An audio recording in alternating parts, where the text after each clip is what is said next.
What's up guys, in this video I'm going to show you how to write a script using Googlebard. So right here guys, you want to simply go on to bard.google.com and simply just sign up using your email address right there. And once you write it guys, you can easily just give this a prompt and it's going to generate awesome scripts for your video or for your story right there.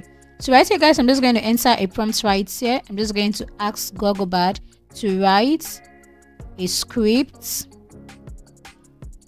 about, I'm just going to paste that topic right there. I'm just going to paste this right here. Learn beyond borders, a cross-cultural affair. So I want bard.google.com to create a script for the story. So let's see what the bard AI can actually do for me right here.